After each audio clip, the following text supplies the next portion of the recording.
music to my ears, Richard, when you said no rain forecast today, but obviously, as you said, it gets a bit worse later on down the week. So it's a tough gig at the moment, isn't it? And this is what we're expecting, Richard, all the way through to December. Tell me about it. Yep. So it's going to be off and on. Who knows what will happen? We'll obviously do as much as we can, but unfortunately, Mother Nature doesn't read council policies. So Mother Nature tends to do whatever Mother Nature would like to do. We had people on the previous council that didn't read council policy either. We won't go there.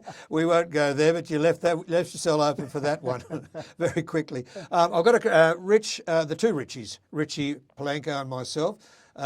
Both want to congratulate Council on getting your cricket up and running with the PSSA and having pitches ready for Saturday. Well done to Council. Well done to Council for cleaning up so quickly after the minor flooding. It was well done, and the Council have got to be congratulated for that. Even getting the Sarisia open so quickly, you'll remember back in 2010, you were on Council at the time, we had the Sarisia go under, and to be fair, back in the 2010 days, the level of the river went above 9 metres and this time it went to 8.63 metres, but it was closed for about 2 weeks during that time frame, and you can remember the bedlam that created with people trying to get across the LH Forward Bridge. Now, sure, it wasn't great when the Sarisia was closed for one day. We had people lined up out to the airport trying to get across the bridge there.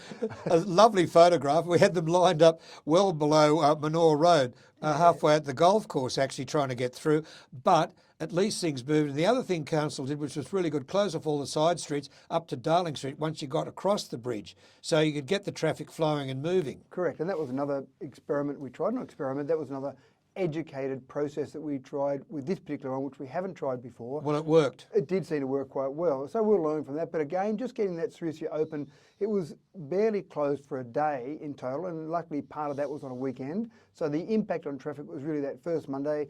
And what made it worse, obviously, was that it was the day that school went back, so yes. There was extra traffic associated with that.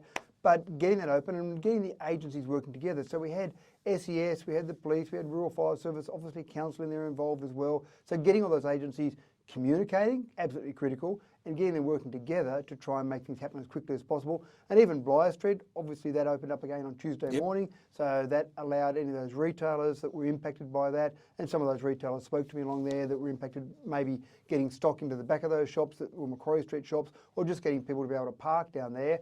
People stayed away from there, so that impacted their trade. So trying to get it back up and running as quickly as possible was important. But I think all of our staff did a fantastic job, so I appreciate the thanks that you gave us there.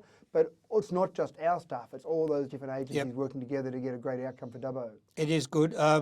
Council, we're a little slow getting the road reports through to radio, I've got to say. You're a bit slow there, so you might have to smarten a couple of people up there. But anyway, no, on the whole, well done. But you've got a bit of a grizzle from people in Geary anyway, and in Dubbo when we had to boil our water, people wanting water credits, and you're not going to do that, are you?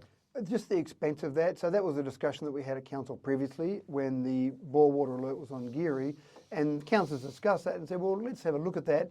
Is there some way we could give some rebates back because it is an inconvenience and it was a failure of the equipment there? So is there some way we could look at doing that?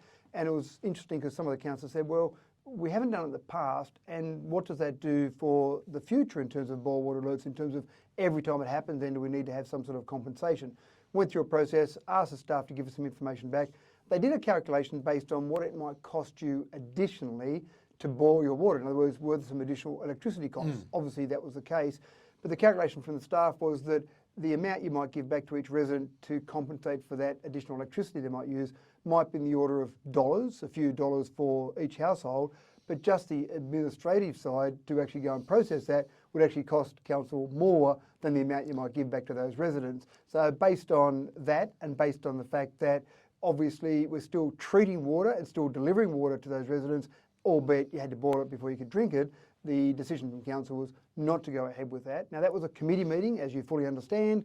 The recommendations from committee meeting go through to council next week to be formal council resolutions, but the resolution from council in a week's time probably will follow that reflection of the committee meeting. Yeah, if you read it, folks, it works out that it's going to cost council $203,000 to give you a rebate.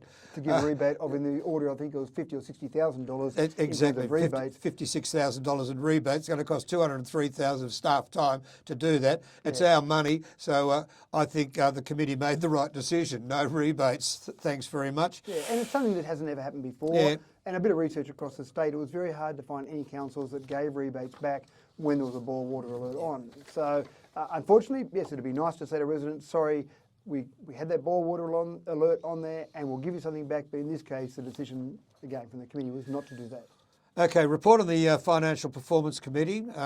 Used to be Finance and Policy, but anyway, all these weird names you've got now. Why don't you put them back to names that people can understand?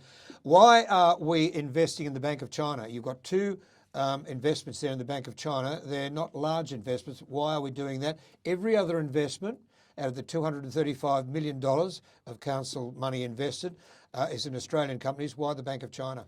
There's no particular policy from council. I know there isn't, but why? Not to invest. Well, again, one of the things that we do with all the funds that we've got there is we have professionals. When you've got a group of councillors sitting around, it's very easy to say, oh, I had an investment in wobble dooble funds, why don't we go and use that? But councillors in the main, some of them might be, but councillors in the main are not necessarily financial experts. So what we've got to do is give direction to our staff and make sure we're using experts to invest that money for the best possible outcome for council. There's no particular policy there to say don't invest in any country, in any banks in any country. Now, that might be a discussion the council might have in the future, but given the fact there's no policy not to invest with China... There used to be a policy. There is a policy there, but that policy doesn't say do not invest in China. So from a staff perspective, they'll go and invest with organisations, companies, and using their guidance with their experts to get the best possible return for council. Unless there was a policy that says don't invest in China, then they'll use China if they think that gives us a good return. Yeah, well, it's not a very good return. You might like to look at that. And I remember a certain council saying never invest in Lehman Brothers, and the staff took notice of that. Anyway, that's a long time ago. Is there a trumpet I hear someone blowing of their own? No. I just a certain councillor. That's all I'm so to say. Saved the council about $8 million. All right, the Alpine Classic event is on. The Classic Rally, and we are promoting that in Dubbo, which is good. Well, the idea here is really just about road closures and changes in roads, and that's why I had to go through council, because there's some changes in road conditions. Now, for people that are worried about cars coming screaming through at 200 kilometres an hour, it's not a rally along those conditions. It really is a rally where people are designed to run at the speed limits and adhere to all the speed limits. It was really just some road closures there. It's navigation, and they've got to go a minute apart and all that sort of thing. Yeah, it sounds quite interesting. It is indeed. Very good talking with you, Mr Mayor. We have to go. Tempest Fugit. And it's coming, time flies, and it's coming up to 8:45 DCFM 88.9. Mayor Matthew Dickerson, and we'll catch up with you next week after council. Excellent. Thanks, Richard. Appreciate your time. No worries at all. It's coming up to 8:45 DCFM 88.9.